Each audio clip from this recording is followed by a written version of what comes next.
Sekarang kita akan masuk dalam pemberitaan firman Tuhan. Bicara tentang Injil, saudara, semua orang Kristen pasti sudah familiar, sangat sering mendengar kata ini. Injil yang artinya kabar baik. Bahkan banyak gereja memakai kata Injil untuk nama dari gerejanya. Tentu saja ini adalah hal yang baik jika gereja tersebut memang benar-benar memberitakan Injil yang sejati. Namun menjadi masalah serius, saudara, jika sebuah gereja memakai kata Injil sebagai nama gerejanya, tapi Injil yang diberitakan di gereja tersebut adalah Injil yang palsu dan menyesatkan. Dan faktanya ada gereja-gereja yang seperti ini. Dan ironisnya lagi, saudara, ribuan atau bahkan belasan atau bahkan puluhan ribu jemaat awam di gereja tersebut tidak menyadari, bahkan menjadi marah jika ada orang yang mencoba menyadarkannya bahwa Injil yang didengarnya di gereja itu adalah Injil yang palsu. Nah, bagi orang Kristen yang seperti demikian, biasanya tidak peduli apapun yang dikatakan orang lain tentang kesesatan pengajaran pendetanya di gereja itu, tetap bagi mereka suara pendetanya adalah suara kebenaran yang sejati itu. Sangat miris, saudara, melihat sikap para jemaat awam yang mengkultuskan pendetanya sampai mata rohaninya tidak lagi mampu melihat kebenaran Alkitab yang sejati. Karena itu, saudara, hal memiliki pemahaman yang benar dan alkitabiah tentang apa itu Injil sangat-sangat penting dalam hidup iman Kristen. Artinya, hal memilih satu gereja lokal yang benar-benar memberitakan Injil yang sejati adalah sebuah keniscayaan yang mutlak dalam hidup iman Kristen, saudara. Saudara tidak bisa sembarangan dalam memilih satu gereja lokal untuk menjadi rumah rohani saudara. Dan dengan sangat berat dan dengan penuh kasih saya harus mengatakan kebenaran ini. Begitu gereja saudara mengajarkan Injil yang sesat, maka pasti sesatlah juga seluruh pemahaman saudara tentang apa itu iman Kristen dan tentang Kristus. Saya sudah melihat begitu banyak kerusakan terkait dengan doktrin-doktrin yang sangat fundamental dalam iman Kristen. Semua dimulainya dari dan terkait dengan pemahaman yang salah tentang apa itu Injil. Nah, saudara, bicara tentang Injil, surat Roma ini adalah surat yang ditulis oleh Rasul Paulus yang berisi kebenaran dan doktrin yang sangat penting dan fundamental dalam iman Kristen, dan berisi penjelasan yang begitu panjang lebar tentang hal yang menjadi sentral dalam pengajaran Paulus, yaitu tentang Allah dan kabar baik Injil. Bahkan mulai dari perikop yang berisi salam dari Rasul Paulus pada jemaat di Roma ini pun sudah ada penjelasan tentang apa itu Injil. Jadi mari saudara kita sama-sama menggali harta karun dari Injil yang Paulus ajarkan di surat Roma ini. Kita bukan hanya menemukan keindahan dan keagungan dari Injil yang sejati itu, tapi sekaligus kita akan menemukan kebusukan dari Injil yang palsu itu. Dan untuk menyingkat waktu, saya akan langsung masuk dalam poin-poin yang penting yang kita akan pelajari dari teks ini. Saudara bisa search sendiri nanti di Google tentang konteks sosial budaya, latar belakang penulisan surat Roma, sejarahnya, dan sebagainya. Saya lebih ingin menggunakan waktu untuk menjelaskan ayat-ayat ini dibandingkan membaca konteks surat Roma ini. Jadi saudara, mari buka kitab kita dan membaca secara bergantian dari Roma 1 ayat 1 sampai 7. Roma 1 ayat 1 sampai 7. Kita akan baca secara bergantian. Saya ayat 1, Bapak Ibu ayat yang kedua, nanti ayat ke-7 kita akan baca bersama-sama. Roma 1 ayat 1 sampai 7. Beginilah firman Tuhan. Dari Paulus, hamba Kristus Yesus yang dipanggil menjadi rasul dan dikuduskan untuk memberitakan Injil Allah. Ayat 2.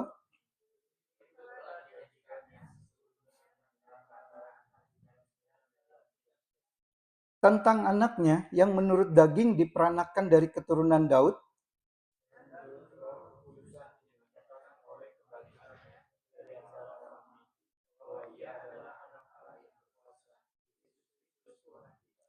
dengan perantaraannya kami menerima kasih karunia dan jabatan rasul untuk menuntun semua bangsa supaya mereka percaya dan taat kepada namanya.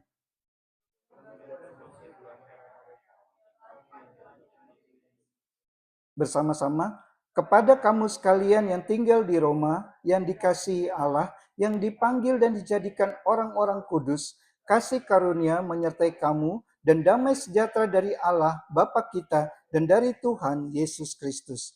Mari kita bersama-sama sekali lagi berdoa. Kami sekali lagi datang kepadamu ya Tuhan. Kami bersyukur kalau kesempatan ini kami boleh sama-sama mempelajari satu surat yang begitu indah yang Tuhan berikan bagi kami umat-Mu, yaitu surat Roma ini. Kami berdoa biar Roh Kudus yang akan memimpin seluruh pemberitaan firman ini, supaya setiap hal yang kami akan pikirkan, pelajari, dan kami baca, itu sungguh-sungguh menjadi satu kebenaran yang akan disingkapkan kepada kami, sehingga kami menemukan betapa indahnya keagungannya dari berita Injil itu. Dalam nama Tuhan Yesus kami berdoa. Amin. Nah saudara, ada 4 poin khotbah hari ini. 4 hal penting dari Injil yang sejati. Yang pertama, naturnya atau sifatnya, Injil itu adalah berita utama dari Allah bagi manusia. Lalu yang kedua, substansinya adalah Yesus Kristus.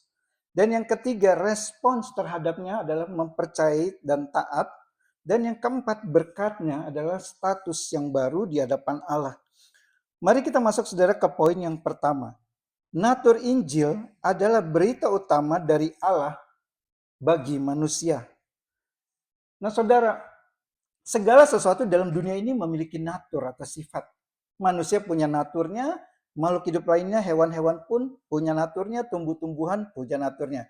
Alam punya naturnya masing-masing, lautan berbeda dengan daratan, hutan berbeda dengan padang gurun kering. Begitupun dengan sebuah pesan atau berita saudara, ada tingkatan-tingkatan yang membedakan antara satu berita dengan berita yang lain. Ada berita yang sifatnya sangat konfidensial, sangat penting, top urgent, headline news, sangat berdampak besar dalam kehidupan. Tapi ada juga berita yang sifatnya sangat recehan, sangat tidak penting. Sifatnya hanya untuk hiburan saja. Nah, hal pertama tentang Injil yang harus kita pahami, saudara, natur atau sifat dari Injil ada satu berita yang sangat-sangat penting, jauh lebih penting dari semua berita lain yang ada di dalam dunia ini. Mengapa sangat penting, saudara? Karena berita Injil adalah berita utama dari Allah untuk manusia. Dan inilah hal pertama yang Paulus katakan tentang Injil. Mari kita lihat lagi ayat 1 dan yang kedua tadi. Dari Paulus, hamba Kristus Yesus yang dipanggil menjadi rasul dan dikuduskan untuk memberitakan Injil Allah. Injil itu telah dijanjikannya sebelumnya dengan perantaraan nabi-nabinya dalam kitab suci ayat 1 sampai 2. Nah, ada 3 kebenaran saudara dalam ayat-ayat ini. Yang pertama di ayat 1 bagian akhir ada kata di sana Injil Allah. Injil Allah artinya berita Injil itu berasal dari Allah. Berita Injil itu adalah milik Allah. Artinya saudara, Injil itu bukan dibuat atau direkayasa manusia. Injil juga bukan satu produk dari sebuah agama. Injil juga bukan diciptakan oleh satu denominasi tertentu. Diciptakan para rasul, bapak gereja, atau para teolog-teolog yang sangat pintar itu. Injil ada satu berita yang langsung berasal dari Allah sendiri. Allah adalah sumber dari Injil itu. Itu yang pertama. Yang kedua saudara, dari ayat itu kita bisa melihat Injil adalah berita yang disampaikan kepada Allah oleh Allah. Di ayat 2a dikatakan Injil itu telah dijanjikannya sebelumnya. Kapan saudara Allah menjanjikan Injil itu? Langsung begitu Adam jatuh dalam dosa. Di Kejadian pasal 3 ayat 15 yang sering dikatakan orang sebagai Injil yang pertama atau proto-evangelium, Tuhan Allah berkata kepada ular, Aku akan mengadakan permusuhan antara engkau dan perempuan ini, antara keturunanmu dan keturunannya. Keturunannya akan meremukkan kepalamu dan engkau akan meremukkan tumitnya. Rencana keselamatan Allah akan datangnya Mesias ke dalam dunia untuk menyelamatkan manusia sudah diumumkan Allah langsung begitu manusia pertama kali jatuh dalam dosa. Berita dari Allah disampaikan Allah bagi manusia. Dan yang ketiga, saudara, kebenaran ketiga dari 2 ayat ini, Injil adalah berita yang melintasi segala zaman. Dikatakan di ayat 2b, dengan perantaran nabi-nabinya dalam kitab suci. Mulai dari PL sampai PB, dari Old Covenant perjanjian yang lama sampai New Covenant perjanjian yang baru, dari para nabi sampai zaman para rasul, dari zaman Israel sampai munculnya gereja, dari bangsa Yahudi sampai ke semua bangsa di dunia. Artinya saudara, berita Injil ini adalah berita yang sifatnya sangat amat penting karena sumbernya langsung dari Allah, disampaikan Allah kepada manusia dan tidak akan pernah lekang dimakan waktu. Zaman berubah dengan sangat cepat, manusia terus berubah seiring perubahan zaman, namun berita Injil Yesus Kristus tidak pernah dan tidak boleh dirubah. Nah saudara, inilah kebenaran tentang Injil. Namun ironisnya saudara, Berita Injil Yesus Kristus yang begitu indah ini, yang sangat penting ini, sangat fundamental dalam iman Kristen ini, justru kalau kita perhatikan, semakin lama semakin tersingkir dari kehidupan gereja modern. Bicara soal lagu pujian yang liriknya berisi pesan Injil dianggap sudah ketinggalan zaman, tergusur oleh lagu-lagu yang sifatnya self-center. Mujizatmu selalu ada bagiku, berkatmu selalu berlimpah setiap hari, dan seterusnya. Mirip-mirip dengan itu, yang intinya adalah Tuhan ada bagi saya, bukan saya ada untuk Tuhan. Dan bicara soal liturgi ibadah, saudara, dalam gereja modern, liturgi ibadah yang sakral yang disusun untuk menyatakan narasi kisah Injil dianggap sudah kuno dan membosankan, tergantikan oleh liturgi ibadah yang sifatnya entertainment atau menghibur, yang menekankan kemeriahan, keseruan, hura-hura, yang memenuhi kebutuhan emosional jemaat, anti mainstream, yang modern dan inovatif, yang fenomenal tanpa jemaat peduli alkitabiah atau tidak liturgi itu. Lalu bicara tentang khotbah, saudara. Khotbah yang doktrinal yang berpusat pada Kristus, memberitakan Injil, menjelaskan makna teks dan perikop dalam Alkitab, dianggap sekarang sebagai khotbah yang membosankan dan tidak lagi relevan dengan kebutuhan dan perkembangan zaman, tergantikan dengan khotbah yang sifatnya motivasional, isinya tidak lebih dari cerita dongeng, kesaksian heboh yang dialami si pengkhotbah itu, yang praktis, dangkal, sangat lucu, membuat jemaat tertawa sampai terpingkal-pingkal waktu mendengarnya, dan pulangnya berkata, aduh khotbahnya sangat memberkati saya. Dan waktu ditanya, memang khotbahnya tentang apa? Nggak tahu, pokoknya sangat memberkati. Nah saudara, tanpa merasa sebagai gereja dan pendeta yang paling benar, semua fenomena ini membuat saya merenung dan berpikir, akan seperti apakah kekristenan, gereja, dan orang-orang Kristen dalam 5-10 tahun mendatang kalau semua gereja seperti ini. Ketika gereja telah berubah menjadi tempat untuk orang-orang Kristen mencari hiburan, tempat bersosialisasi, mendapatkan motivasi, menonton aksi-aksi rohani, maka satu hal pasti terjadi. Injil yang sejati itu tidak akan mendapatkan tempat di mimbar gereja. Tidak laku, saudara. Berita utama dari Allah yang beranugerah menyelamatkan manusia telah digantikan dengan berita tentang bagaimana menjadi orang Kristen yang kaya, sukses, dan mengalami mujizat Allah. Berita-berita yang sama sekali tidak pernah diajarkan dalam Alkitab, namun sangat senang didengar telinga oleh begitu banyak orang Kristen. Nah saudara, bicara tentang memberitakan Injil, sering saya mendengar orang Kristen berkata, saya tidak tahu bagaimana harusnya menginjili orang itu. Tentu jelas dibutuhkan satu training atau pelatihan untuk dapat memberitakan Injil dengan benar. Kami di kampus dulu 1 semester di training metode seperti evangelistic explosion yang dimulai dengan mengajukan pertanyaan-pertanyaan dan pendekatan lainnya. Namun saudara, kalaupun belum mendapatkan pelatihan seperti demikian, setiap kita orang Kristen sebenarnya dapat menginjili orang lain dengan hanya menceritakan substansi dari Injil itu. Apa substansi dari Injil itu? Kita masuk ke poin yang kedua. Substansi Injil adalah Yesus Kristus. Nah saudara, soal substansi dari apa yang kita percaya dan imani ini sangat penting. Dan selalu ada dua hal. Ada hal yang sifatnya substansial, ada yang non-substansial. Dan prinsipnya adalah yang substansial jangan dibuat tidak substansial. Sebaliknya yang tidak substansial jangan dibuat menjadi substansial. Nah, problem sangat serius dalam kekristenan saat ini adalah begitu banyak orang Kristen berpuluh-puluh tahun tidak pernah memahami apa substansi dari Injil itu. Dampaknya maka tidak heran begitu ada pendeta yang mengajarkan Injil yang lain dari yang diajarkan dalam Alkitab, langsung diterimanya tanpa diuji lagi. Yang substansial dianggap tidak substansial, dan oke-oke saja jika Injilnya berbeda. Karena itu sangat penting untuk setiap kita orang Kristen memahami apa sebenarnya substansi dari Injil itu. Dan Paulus mengajarkan dengan sangat jelas tentang substansi Injil ini di bagian selanjutnya. Mari kita lihat lagi ayat yang ketiga dan keempat. Ayat yang ketiga dan keempat. Dikatakan demikian. Tentang anaknya yang menurut daging diperanakan dari keturunan Daud, dan menurut roh kekudusan dinyatakan oleh kebangkitannya dari antara orang mati, bahwa ia adalah anak Allah yang berkuasa, Yesus Kristus Tuhan kita. Apa yang hendak Paulus katakan saudara di dalam ayat 3 dan 4 ini? Saya menemukan yang pertama, kita lihat kalimat tentang anaknya menurut daging dan menurut Roh Kekudusan. Artinya jelas dikatakan tentang anaknya. Injil adalah tentang pribadi Yesus Kristus, Sang Anak Allah itu yang datang ke dalam dunia berinkarnasi menjadi manusia. Bahwa ia sama seperti kita yang memiliki asal-usul keturunan orang tua kita, bedanya Kristus tanpa dosa. Dan ini sedang menunjuk pada dua natur Kristus yang adalah Allah sepenuhnya sekaligus manusia sepenuhnya. Menurut daging dan menurut Roh Kekudusan. Lalu dikatakan di sana oleh Paulus dari keturunan Daud.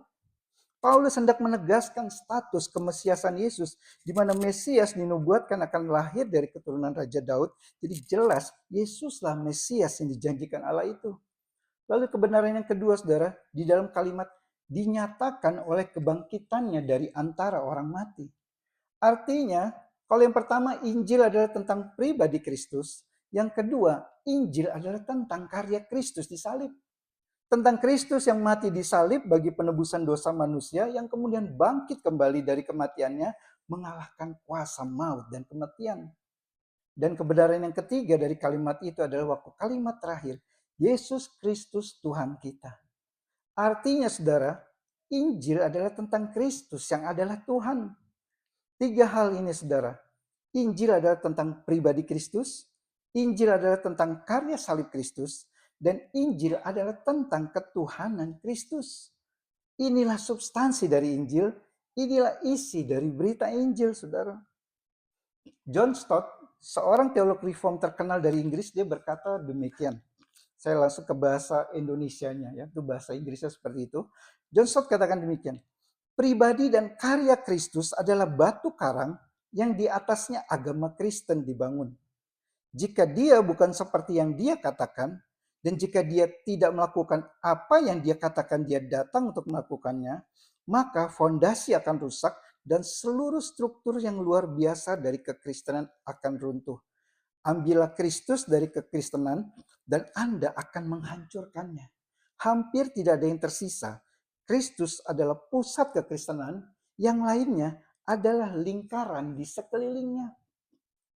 Kristuslah saudara yang menjadi pusat dan harus menjadi berita utama di dalam gereja. Nah saudara, salah satu tanda paling penting dan paling utama untuk saudara dapat membedakan apakah berita Injil yang saudara dengar di gereja saudara itu adalah berita Injil yang sejati atau Injil yang palsu, adalah cukup perhatikan fokus atau penekanan dari Injil yang saudara dengar itu. Dari apa yang ditekankan itu, saudara dapat mengenali substansinya, dan dari substansinya, saudara dapat mengenali apakah Injil saudara dengar itu Injil yang sejati, true gospel, atau Injil yang palsu, fake gospel. Tidak dibutuhkan pemahaman doktrin yang dalam dan sulit untuk membedakan Injil yang sejati dengan yang palsu. Cukup bandingkan dua kontras ini, saudara. Cukup bandingkan ini. Injil yang sejati akan selalu membuat saudara menyadari betapa bobrok, hina, berdosa, dan penuh cacat celah saudara. Sebaliknya, Injil yang palsu akan selalu membuat saudara merasa diri saudara sudah benar, sudah oke, merasa saudara adalah orang baik dan benar di hadapan Allah. Dan lalu kontras selanjutnya, Injil yang sejati akan selalu memberitakan dan meninggikan kebenaran Kristus dan karya salib Kristus mata sebagai satu-satunya jaminan keselamatan kita. Sebaliknya, Injil yang palsu, walaupun masih bicara tentang salib Kristus, tapi akan lebih banyak menekankan pada perbuatan baik manusia sebagai tambahan untuk bisa memperoleh keselamatan dari Allah. Anugerah Allah plus perbuatan. Salib Kristus plus kebaikan saya. Jadi saudara, perhatikan dengan baik-baik Injil yang saudara dengar di gereja saudara. Jika yang saudara dengar dan pahami adalah Injil yang menekankan pada perbuatan baik saudara, bahwa saudara harus hidup benar agar dapat diterima Allah, maka sudah jelas Injil itu adalah Injil yang palsu. Larilah dari gereja itu, saudara. Jangan dengarkan pendeta yang mengajarkan Injil itu, seberapa karismatisnya pun pendeta itu. Karena itu adalah Injil yang palsu, yang hanya terlihat seperti Injil yang sejati, namun sebenarnya bukan Injil yang akan membawa saudara semakin jauh dari kebenaran Allah. Hanya ada dua pilihan, saudara. Injil sejati yang berpusat pada Yesus Kristus, yang menyingkapkan betapa berdosanya kita di hadapan Allah, yang akan membawa kita pada kehidupan, atau Injil yang palsu, yang berpusat pada diri manusia, yang membuat manusia merasa dirinya sudah benar di hadapan Allah, yang akan membawa pada kematian. Jadi jika Injil yang saudara dengar membuat saudara merasa diri saudara adalah orang yang baik, orang yang rohani, yang dapat memperoleh perkenanan Allah karena hidup saudara yang baik itu, maka jelas saudara, saudara sedang mendengar dan mengikuti Injil yang palsu. Terlepas dari sebesar apapun gereja saudara, terkenal apapun pendeta saudara, Injil yang disampaikan di sana menurut Alkitab itu adalah Injil yang palsu yang harus saudara buang. Saudara, ini salah satu bentuk dari Injil yang palsu. Nah, ada satu lagi bentuk Injil yang palsu yang sering tidak dikenali oleh banyak orang Kristen, yaitu Injil kemakmuran atau prosperity gospel. Dan bagaimana saudara dapat mengenali Injil yang palsu dalam bentuk ini? Perhatikanlah berkat apa yang dijanjikan dalam Injil yang saudara dengar di gereja tersebut. Injil yang palsu akan menawarkan berkat-berkat yang sifatnya jasmani. Jadi jika saudara mendengar di gereja saudara, pendeta saudara menawarkan Yesus yang dapat kalau saudara mengikutinya, dapat membuat saudara menjadi kaya, membuat saudara sukses, sembuh dari semua sakit penyakit saudara, terbebas dari hutang-hutang saudara, membuat saudara menjadi kepala bukan ekor. Sampai sekarang saya tidak mengerti apa maksud kalimat itu. Substansinya adalah berkat-berkat jasmani, maka saudara, kenalilah dan sadarilah. Itu adalah Injil yang palsu. Itu adalah Injil kemakmuran yang sama sekali bukan Injil. Alkitab tidak pernah mengajarkan hal itu. Sebaliknya saudara, Injil yang sejati akan menawarkan kepada saudara berkat-berkat yang sifatnya rohani.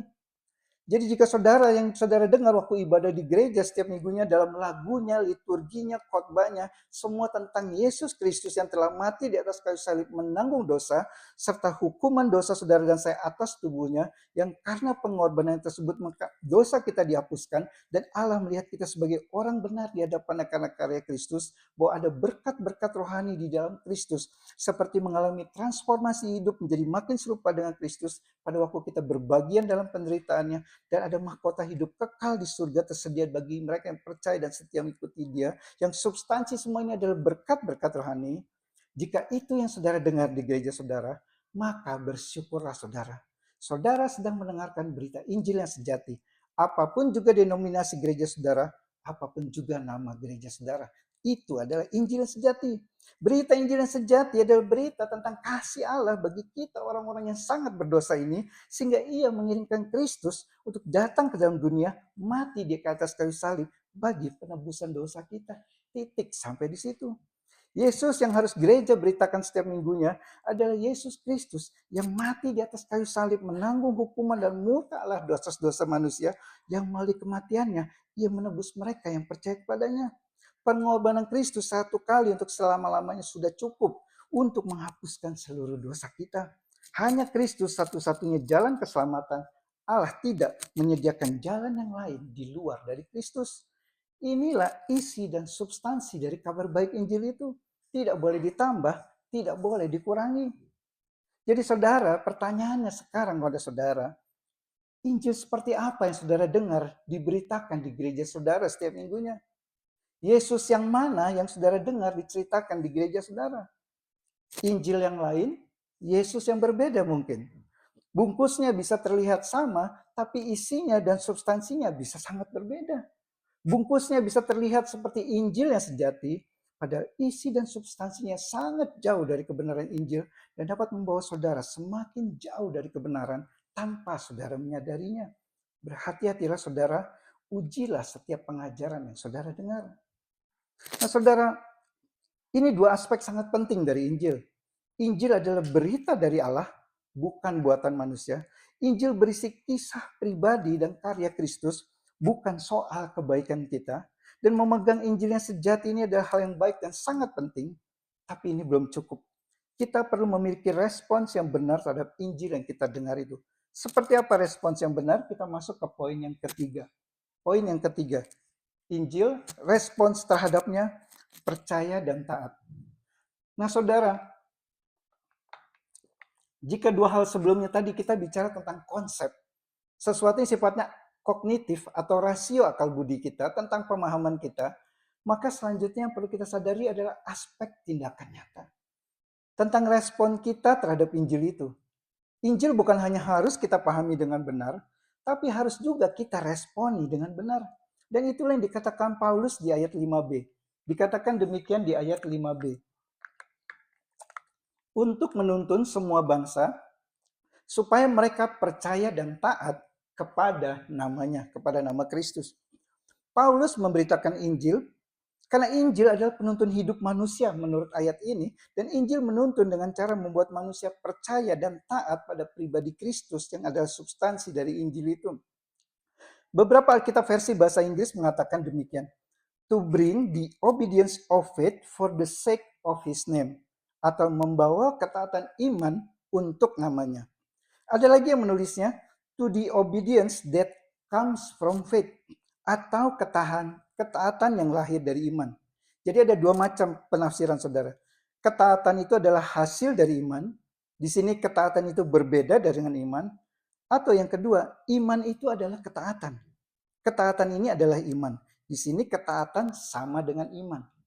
Nah, terlepas dari perbedaan perdebatan interpretasi dari para ahli Alkitab tentang kalimat ini, satu kebenaran yang pasti ada di seluruh Alkitab yang saya yakini.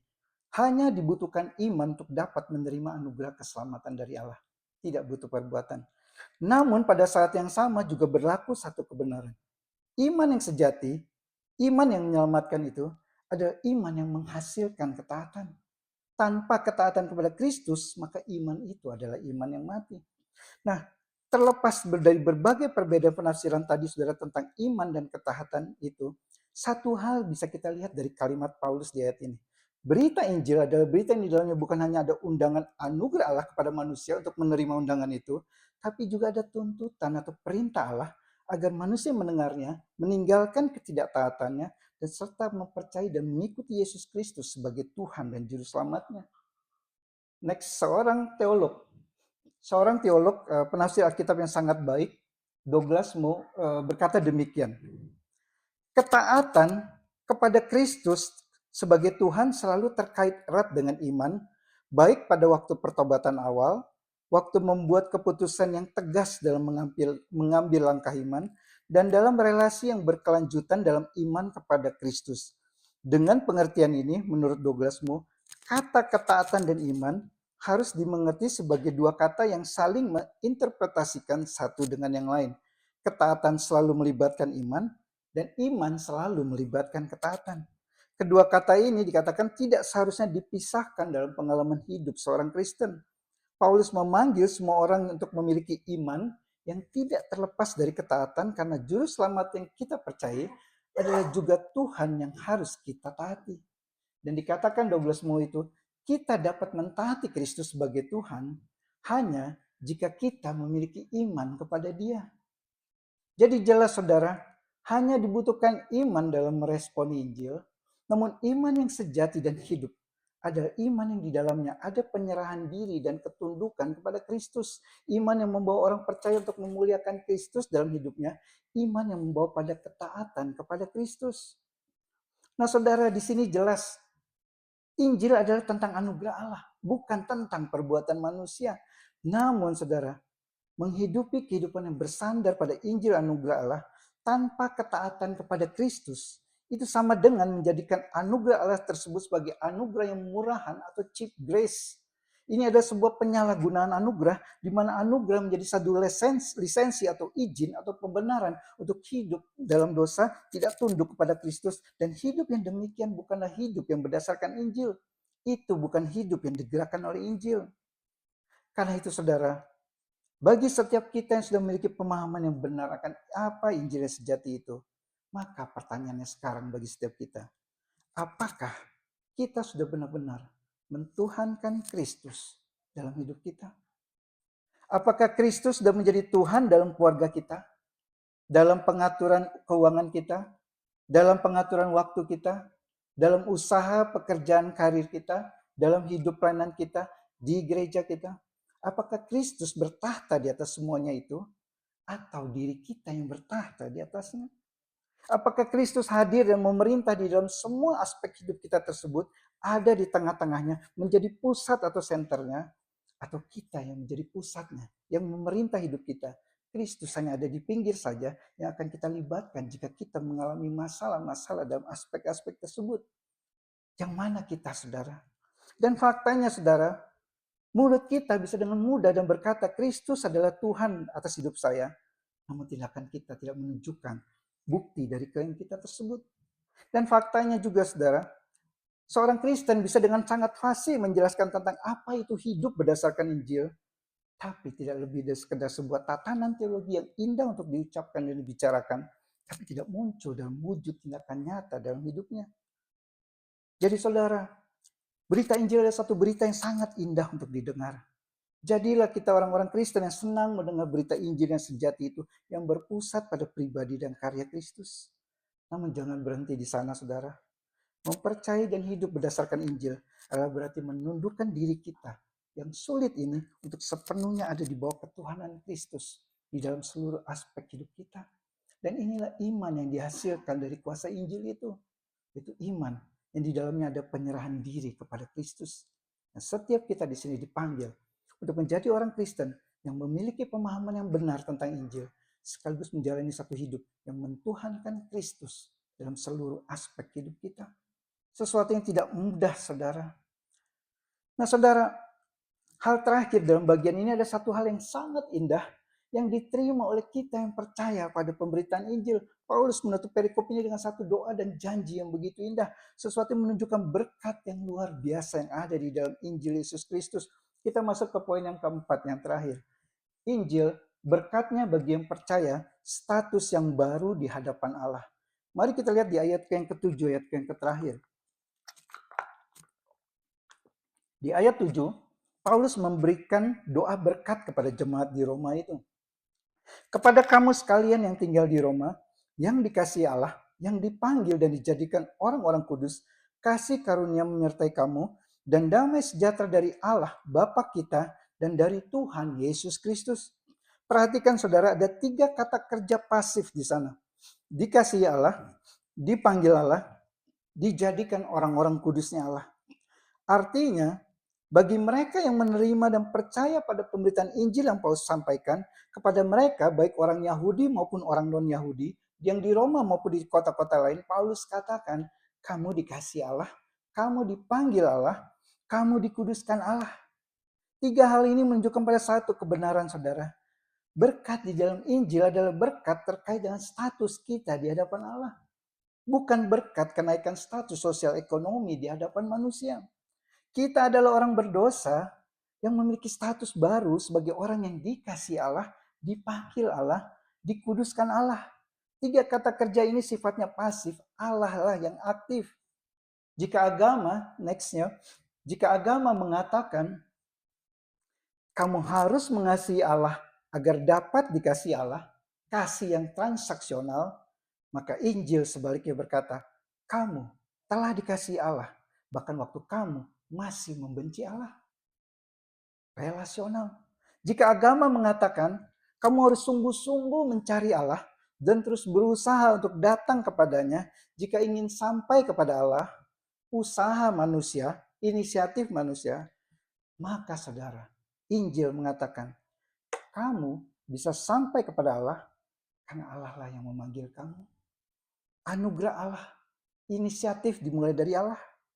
Dan jika agama mengatakan kamu harus melakukan ritual-ritual agamawi sesering mungkin dan berusaha menguduskan dirimu untuk dapat menjadi kudus di hadapan Allah, bicara soal kebenaran diri, maka Injil mengatakan kamu adalah orang-orang yang sangat berdosa, namun dilihat Allah sebagai orang yang kudus karena Kristus. Bicara tentang kebenaran Kristus.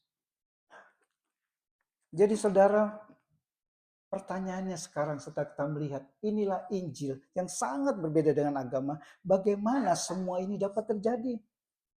Hanya karena satu hal. Karena Kristus, Sang Anak Allah yang sangat dikasihi Bapa itu, dia rela dijadikan seperti musuhnya Allah di atas kayu salib karena menanggung dosa saudara dan saya pada tubuhnya agar kita dapat dikasihi Allah. Dan karena Kristus, Sang Anak Allah itu rela ditinggalkan Allah waktu di atas kayu salib sampai ia berteriak, Eloi, Eloi, lama sabachthani. Allahku, Allahku, mengapa engkau meninggalkan aku? Agar saudara dan saya, orang berdosa ini tidak akan ditinggalkan Allah satu kali pun lagi, bahkan dipanggil Allah untuk menjadi umatnya.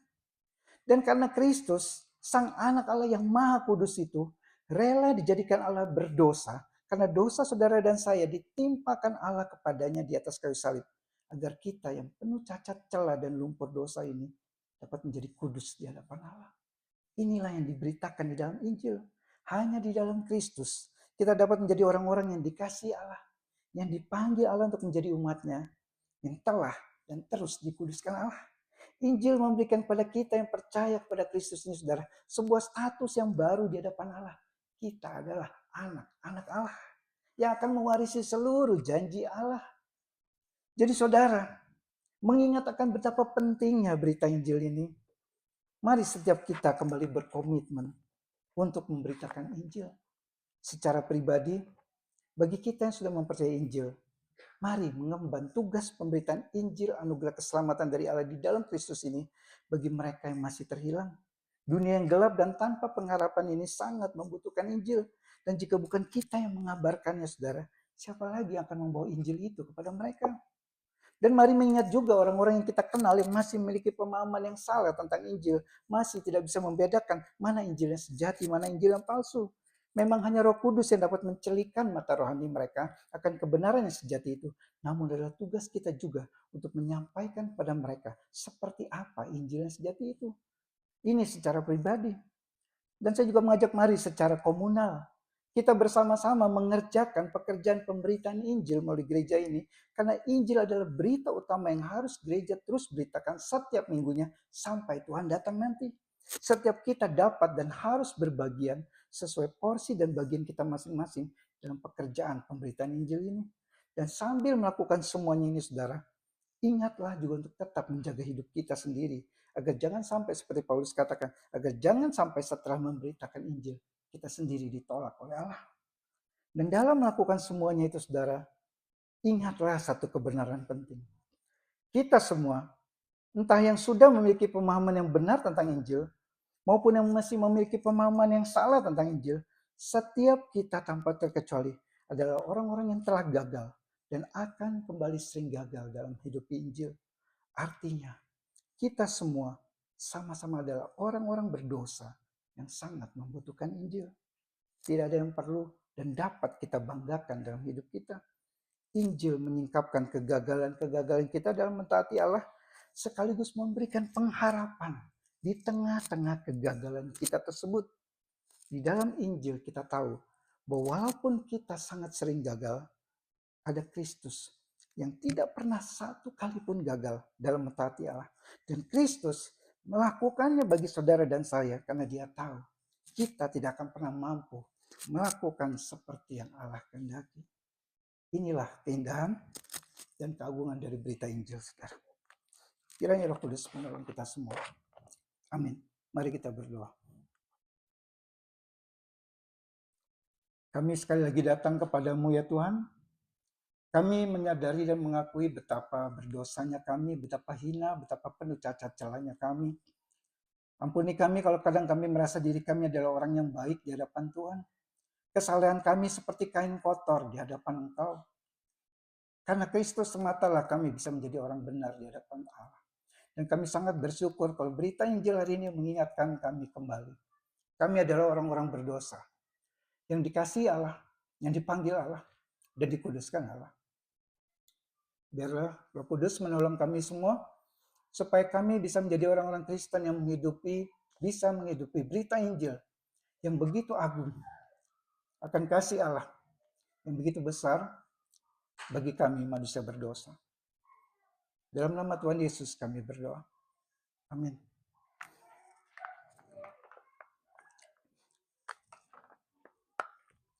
Saudara, mari kita akan masuk di dalam perjamuan kudus.